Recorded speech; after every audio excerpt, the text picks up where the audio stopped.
Hello everyone, hope you're doing well. Today we're back in War Thunder looking at the suggestions passed to the developers for April 2019. And after having a look at the aviation part, after having a look at the ground forces part, it's time to have a look at the miscellaneous part, or the mechanics part. And for me, this is always the most important part, mainly because all of these additions could massively affect the majority of the game, where if it's just a single vehicle, or if it's just, a single idea, such as, the key 147. It's not, a huge part of the game, but something like, obviously, a massive change to events or a massive change to the gameplay aspect can be absolutely huge, for the general ideas. So let's get into it. The first one is a map suggestion, or should I say several map suggestions. This is from the Ace of Aces 99, who has made a lot of these posts and does a wonderful job at them.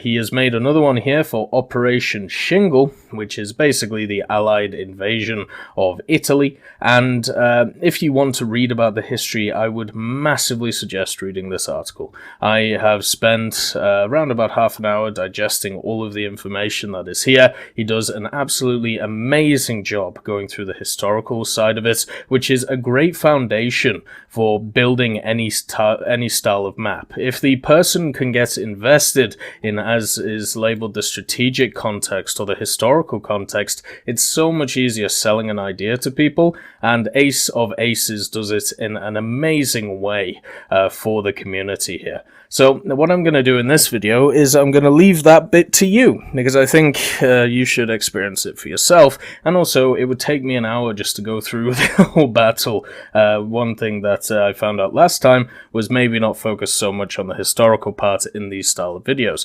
So instead, we're going to focus on the maps themselves. Obviously, it's an Allied versus Axis idea, and you can see that here is the map, or at least one of the maps, which would be seen in an aerialistic setting. You have a ton of ships, also a ton of enemy batteries, whether it be AA or ground vehicles. Then, of course, you have Allied pockets of resistance, and then you have another map, looking at the basic units and where they would actually find themselves. And then you have even a loading screen. Isn't that wonderful? He's even filled out. This is the amount of effort this lad goes to. He's even filled out this area here. Now, talking about the operation itself, that is dedication, and he's even done it up here. Like, the amount of effort this guy goes to should be commended for the amount of stuff he does. So just well done. That's all I can say.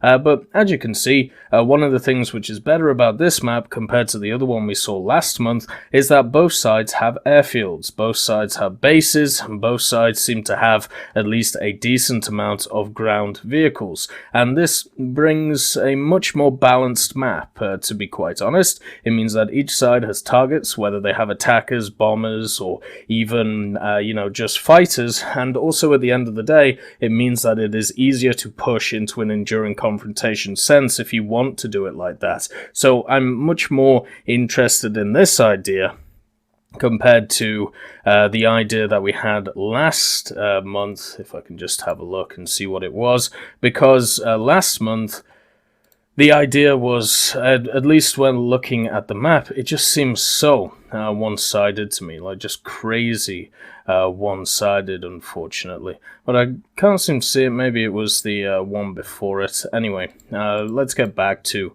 the ideas here. So the aerialistic map looks great. You have two pockets of offensive, areas, and then you have, of course, the defensive line that you want to break. Then you have the naval bombardments coming in, and even, landing ships or even attacking other ships. And then, of course, on top of this, you have a bunch of objectives to be able to do in this aerialistic sense as well, or even in the EC sense, as I said.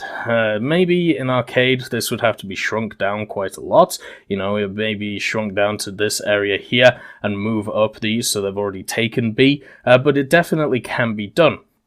Then, of course, he's talked about certain selected territories which are designed for ground vehicles. As you can see, you have some urbanized areas, you have some area of at least green, and then you have a little bit more, I suppose, green when it comes to vegetation around here, meaning that you at least get something a little bit more varied.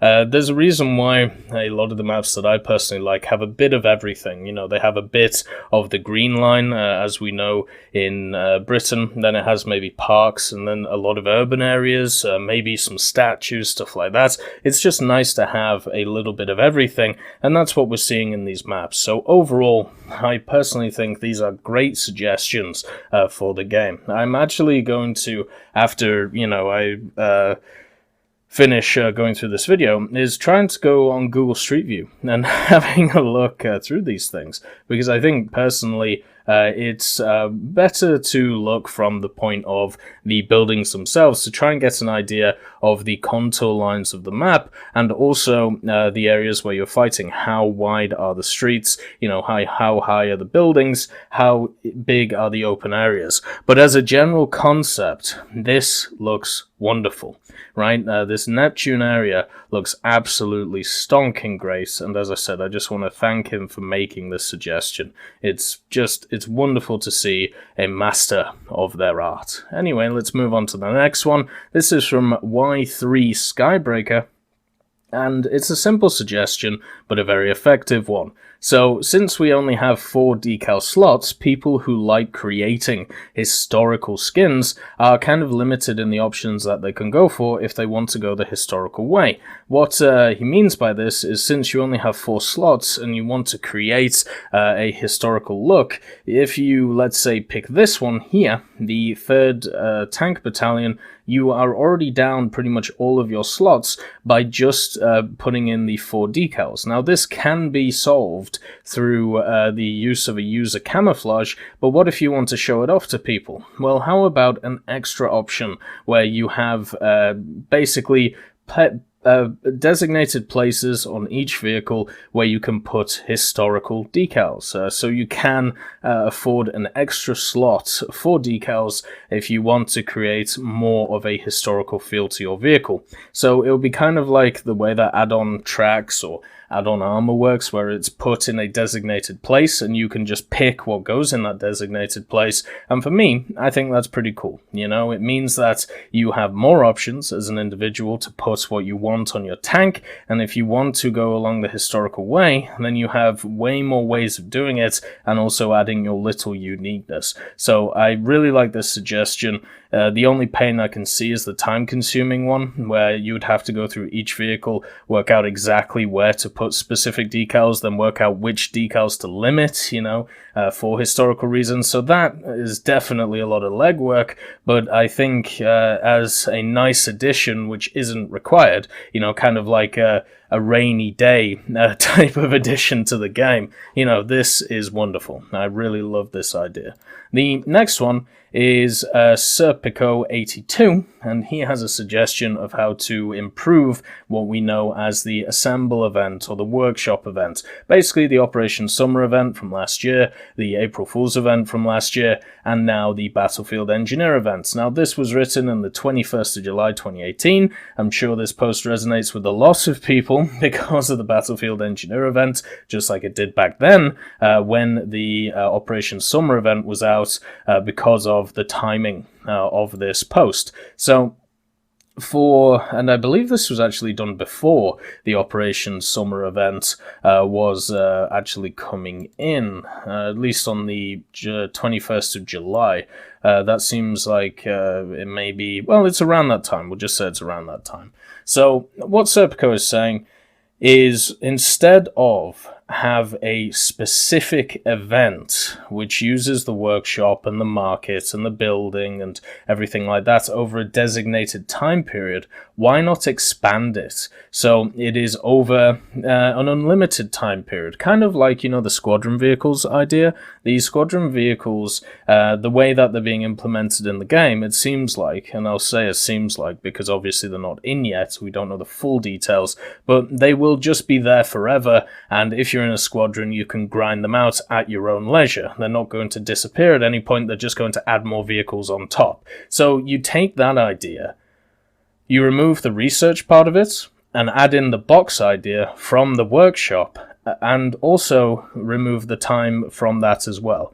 So you can just garner boxes, rare components over time while you're playing, and assemble these vehicles just over, not really a designated time, but over a period of time. So you're basically just getting rid of the time element, which is the biggest issue a lot of people have with these events. It definitely feels like if you only have a week available, then you have to crack down and go crazy on these style of events, where if you make it an elongated one, whether it's 3 months, 6 months, a year, or unlimited, people will feel a lot more less egregious towards this style of event.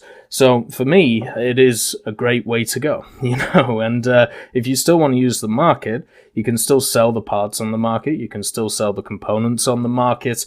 This may need a little bit of price control or something like that, because obviously at some point you're going to get so many parts on the market, it's going to be much easier just to buy the machines instead of just grind them out. But that is not for me to work out. I'm not an economist, I just understand that it is going to be an issue going forward, especially if you have a depreciating number of people who want to actually play through the event, which is ongoing, and instead, just want to buy stuff.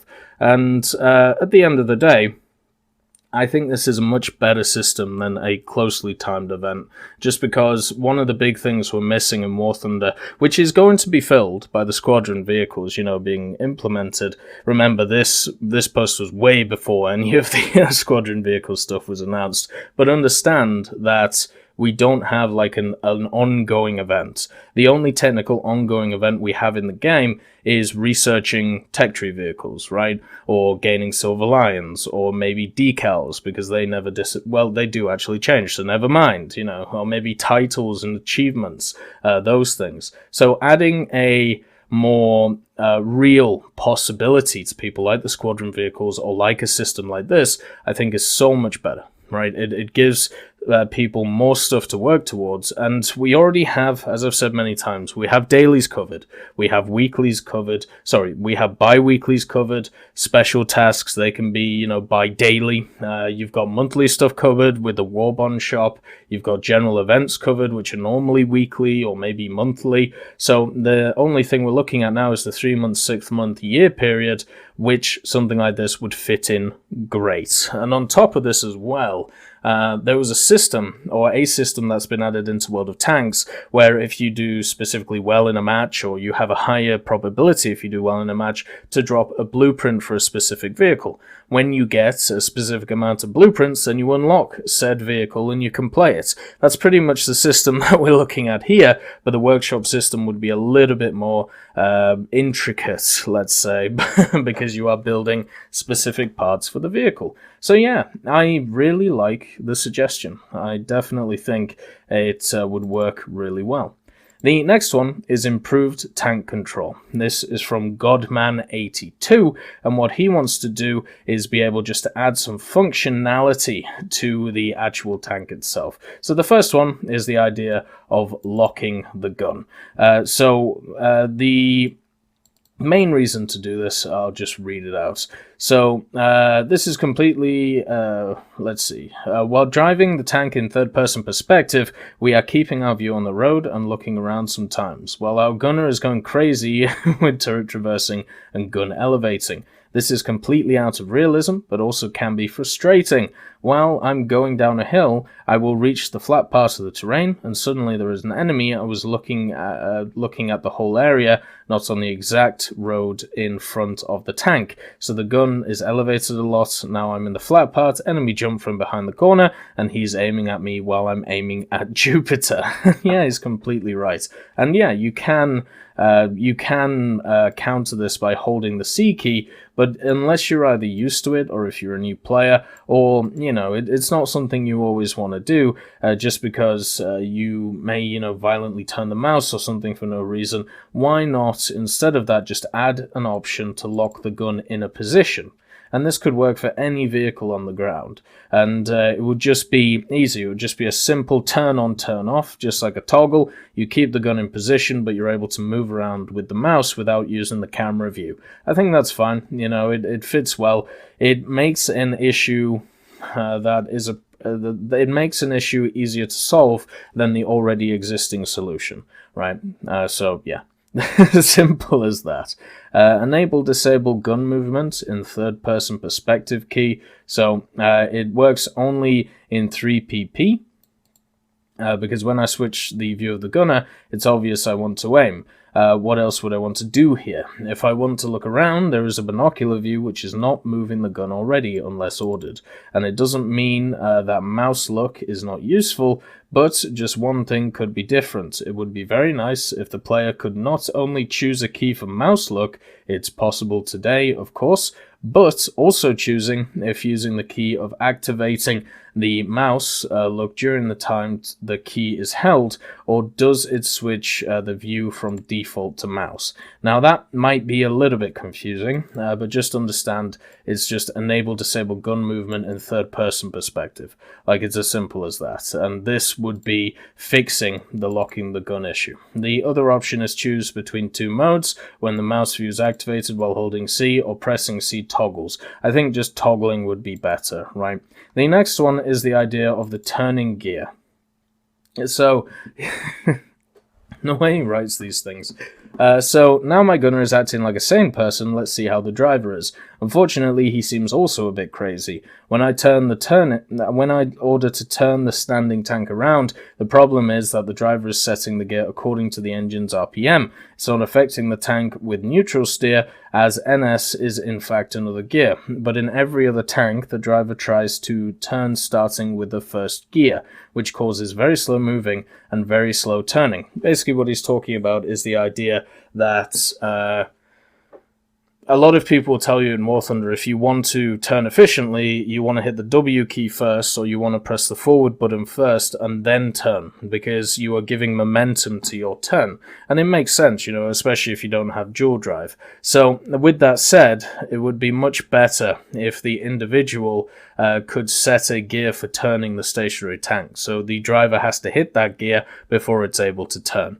Also, on top of this, maybe it would just be better to have the driver hit the W key at the same time as turning, or maybe preemptively, which you would have to get used to because there would be like a lag of a second before you start turning. But there must be a better solution than what we have now. But once again, this could come down to, like, both of these suggestions. Like, Gaijin could just turn around and say, well, we already have pre-existing solutions, all you have to do is just learn how to do them. And I understand that point of view, but from a new player's perspective or from an efficiency perspective, you definitely want these ideas added in the game. The next one is no ammo.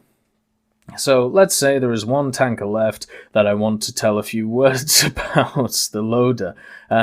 One is obsessed with loading the gun ASAP. He can't stand any second of not loading the gun. Well, calm down, man. I haven't made up my mind which round I want to use in the next firing. So sit back and relax, and I'll tell you when to load and what to load, right? So one of the things that CK talks about a lot, the guy who makes some of the really awesome tech trees, which we're going to get back to in the next few days, and he also hangs out a lot on the Tech with Discord. He's really fascinating to talk to, you know, always has some wonderful stuff to say. And what he talks about is, why not just add it so you have to tell your loader what to load? And if you don't want that, just use the, use the system that we have before. Just use, automatically load the vehicle. But sometimes in a lot of situations, you want a specific round loaded. It's got to the point now, for at least for me, that I only really take one style of round, and I take the one which is going to help me in the majority of situations. But I would like it in a lot of situations if I had like one HE round, or maybe one heat round, or one AP round, to be able to deal with a specific target. And the only way I can do that is if I tell my loader to load it at a specific point, instead of it loading another round which I can't take out the barrel. So these are the two options that he's created, and I agree with both of them. The second one I agree with more, though, just because it puts more emphasis on the player. It fixes the issue that we have pre-existing, basically. This is one which is definitely not one which is, an efficiency thing. This is an actual issue that needs to be looked at. The repair order control. So, of course, you can't, in a vehicle, the repair order is automatic. So you do not have control on what gets repaired first. And there will be situations where you will want specific things, repaired first. Either be the engine, the track, even something like the turret ring or the cannon breach. But you personally, as a player, do not have full control over that. So for me, there is definitely an issue with that. And I think it should be down to either you can set it in the options of what should be repaired first, or do the option that we see here, which is allowed to repair only one part of the tank at once with a combination of keys. Now, this would screw over people on a controller, which is obviously something we have to think about, but for me, it should be at least an option to prioritize what to, repair first. And yeah, so I agree with all of these. Some are much more needed compared to others, such as the no ammo and the repair order control. If we can get these two ideas added to the game in some way with a solution instead of the other two, I would highly want that, but all of them are definitely solutions that issues that have to be raised. The next one is doing something about levers, and this is by David XD, and he's talking about arcade battles, right? So arcade tank battles, and the issue he is bringing up is the fact that if people bring one vehicle to the game normally, which is something that a lot of people do to just grind out one specific vehicle. They'll take it into an arcade game, they'll do as well as they do, then they'll die, then they'll move on to the next match and do it over and over again. And this is facilitated by the way that battle activity works, and it's facilitated by you don't get crew locked in a vehicle that you have died in the battle. That's how it works. As long as it's not a J out or a self setup death. If you are killed by an enemy or killed by the enemy, then you yourself can just come back to the hangar, no crew lock, go into the next battle. So you see a lot of people in arcade who do this, and you even see people in realistic do this as well. You take one plane and one tank. Once you die in one of them, or once you die in the tank, if you have enough of the plane, you get in the plane. If you don't, you just move on to the next battle, keep doing it over and over and over and over again, and eventually it's actually way more efficient to do it that way to get, a modification grind for one specific vehicle over others. The issue with doing this is, even though for the individual it's more efficient, for the team it isn't. So if you have, let's say, a bunch of players who decide to do this, they only have one spawn, they're all out of the battle, and then what if the enemy team doesn't do this and they have a maximum of 3 spawns per person? What this means is technically, let's say 4 people on your team just leave after one death, so they technically have 4 tanks. The enemy team in that same situation will have 12 tanks to your 4. Because of the fact that they get 3 respawns. So you have a massive imbalance here, which is being created by the individual. So we obviously have to limit the way that the individual is creating this to try and make it more of a fair fight. And there has been some options put forward by David XD, and I think, to be honest, we'll have to go through them and I'll give my opinions. So the first one, which is put forward by him, is to extend the crew lock to the whole country, not just the vehicles that weren't used. And this is basically saying, so even if you get killed by the enemy in your single vehicle, you can't go into the next match because it will also be crew locked. I think this is a very much a hammer and nail solution. So let's say you have like an ice cube and you want to get rid of it, taking out a shotgun and shooting it is a little bit of an over is a bit of an over exaggeration. Maybe just pick it up and toss it in the water next time. I feel like this is what we're seeing here. We're seeing like we have this minor issue, well, let's solve it with a huge sledgehammer.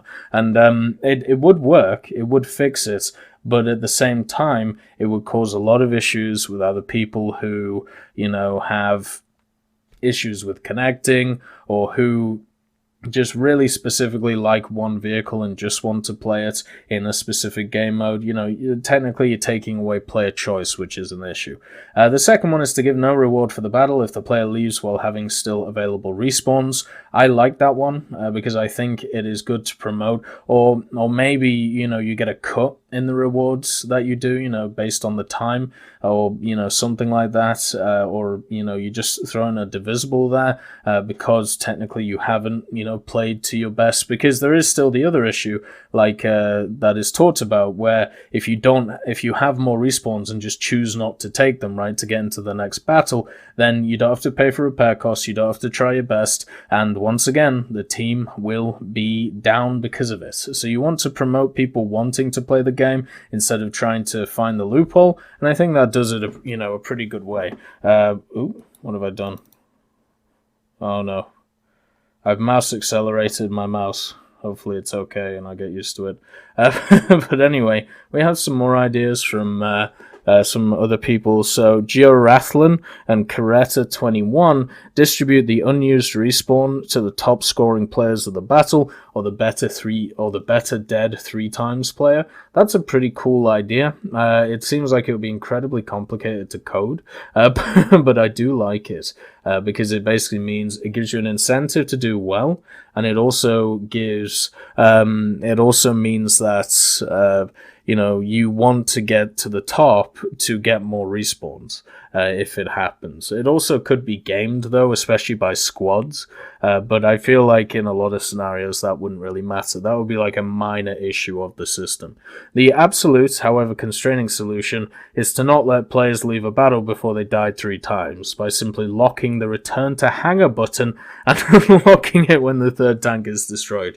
That really is a sledgehammer solution. I thought the other one was a sledgehammer solution. That's a bigger one.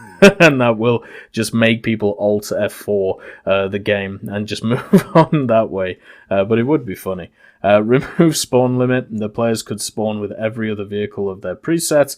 The idea has been suggested several times in comments, so I bring it here. However, in my opinion, it will make the arcade battles longer, and like the idea 3 would totally solve the outnumbering of a team. Oh, okay. So you just basically like an air arcade where you can take as many vehicles as you want. This means that people who pay for extra crews do have a significant advantage over people who don't. And for me, I don't like that idea. To be honest, I know some people want, more benefits for people who have put more money into the game. I think there are plenty of benefits already, and giving them a direct advantage in the battle is probably a bad idea. Not talking about people who use money on the game. We have Banfly, and he here has talked about more benefits for the premium account. Now, I think there is definitely an argument to say that the premium account, it does give you some really nice things, but I think a lot of the players don't really... Well, I can't say that. I personally really like the stuff such as the dynamic campaign squadding that you can do. I like the extra decals. I like the fact that you get extra income through the game from, the premium account. But I will definitely say that some people will feel like, you don't get enough out of it. World of Tanks recently just released a video talking about the extra ideas that they're doing for premium accounts, and I'm sure, at some point War Thunder will want to revamp theirs with some new ideas, but for the time being, I think it's okay, especially since, you can get premium account for half off at least twice a year for, about $40, which you can make through the Gaijin market. Oh, it all comes around 360, doesn't it? Anyway, so these are the ideas that are proposed. The weekend doubles. So, as the name implies, the gains in both RP and SL are doubled on weekends. In the old system that we used to have in War Thunder, you would get a ×2 daily on your first battle, and also a ×5 sometimes on the weekends. I think just adding it to a specific battle, just on the weekends, instead of doing it double on the weekends for every battle, just maybe one, at the start of the day, and that could be something just for everybody instead of just the premium account stuff. Don't think it's really required, but it would give people an incentive to play every different nation, because you technically get a double in each nation to use. That's how it used to work, and it was great. The weekly Wheel of Fortune. So after every week, the reward would be the following: a talisman, tank plane camouflage, SLGE, Golden Eagle wages, and premium boosters. So basically the daily, the daily one, apart from at the end of the week, you get an extra one. That would be okay. None of these give an advantage to, premium users. We're not looking at a real difference between them and also, normal users. It's just one extra spin. Instead of 7 random chances of getting something maybe useful, you get 1 random chance. And after battles sometimes, you get random Wheels of Fortune anyway, so why not just throw one in at the end of the week just to say thank you, And then you got the monthly Wheel of Fortune, which will have talismans, free to use it. Wait a second. Does that mean you can put talisman on any vehicle? Nah. I think that would be heavily abusable. I think even if you put the percentage at a really low percentage of actually getting that, I would rather just do a random talisman again. Random tank decoration or decal. Random decal from the old bi-weekly stuff, I think, is the way to go for that one. That to me would sound a lot better. SL and GE, but higher than the weekly ones. Sure, maybe a little bit, maybe a little bit lower than 100k though. Golden Eagle wages, yep. The premium boosters, yep. Random premium tank plane, tier 1 to 3 of every nation. I'm not okay with that. I would rather keep that stuff to the Warbond shop, the workshop idea that we've been talking about, and also the squadron vehicle stuff, instead of just having a random chance of getting one. I don't think, if you look at the general price of premium, I don't think it's worth that much, to be honest. Reduced crew lock time. Crew lock time is reduced by half. No, because crew lock is there to deal with a specific issue, and that specific issue is people spawning into maps, doing something quickly, dying, or killing, other players and just getting into the next match. So crew lock has a specific reason for existing. I've done a video on it before. I don't want it removed, and I don't want it changed, just because of that fact. It may screw people up once in a while, but it isn't a huge thing that you have to worry about. Increasing the overall RPSL gains, self-explanatory, overall gains would be increased. I mean, technically we got that anyway, because of the fact that they reduced everything, and they've also increased a lot of RP modifiers, so technically, that's already in the game. I don't think we need even higher amounts. I mean, the only one that I can see right now is with premium.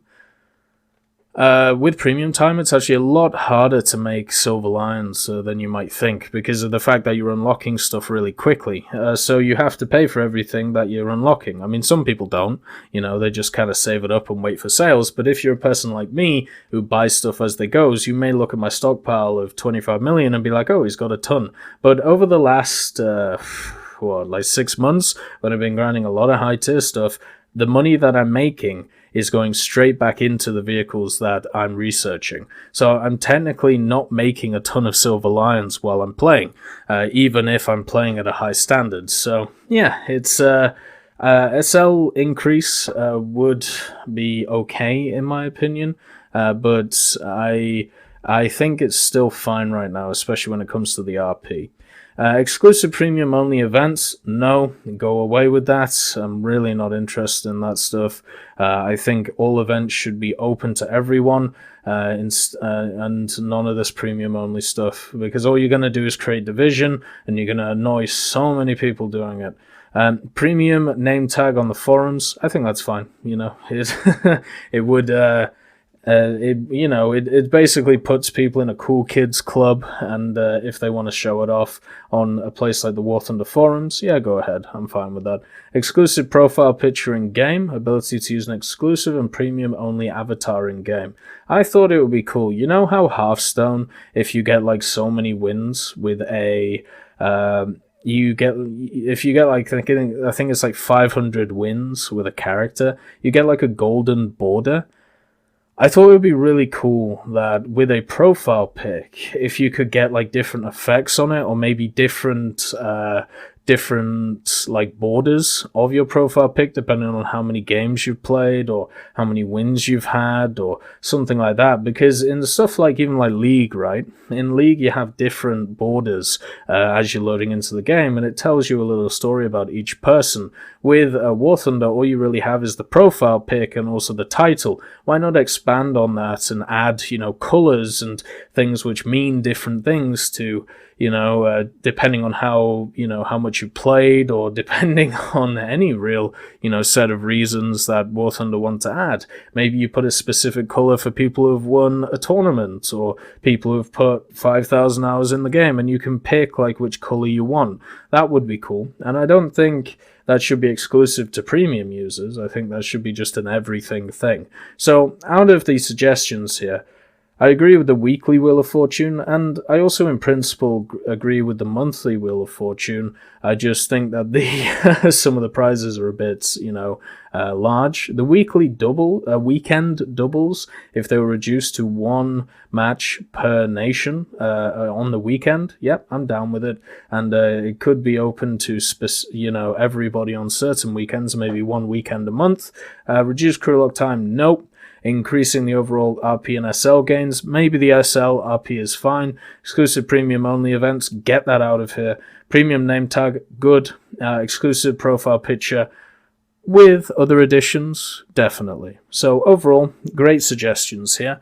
And as I said, I personally don't have an issue with premium accounts because I like all of the benefits you get, but I can definitely see some people thinking, well, I don't really do the dynamic campaign stuff, and, the decal slots, I don't really care what my tank looks like, so adding more benefits to it is definitely something to think about in the long run, just like a lot of other companies, and I'm sure Guardian are doing themselves. But anyway, that is going over the mechanical stuff, or the gameplay stuff that is coming to the game. All great suggestions when it comes down to it, and if you want a fantastic read, as I said, make sure to read this Ace of Aces past the development map suggestion that he's made. Anyway, I hope you all have a wonderful day, and I'll see you next time.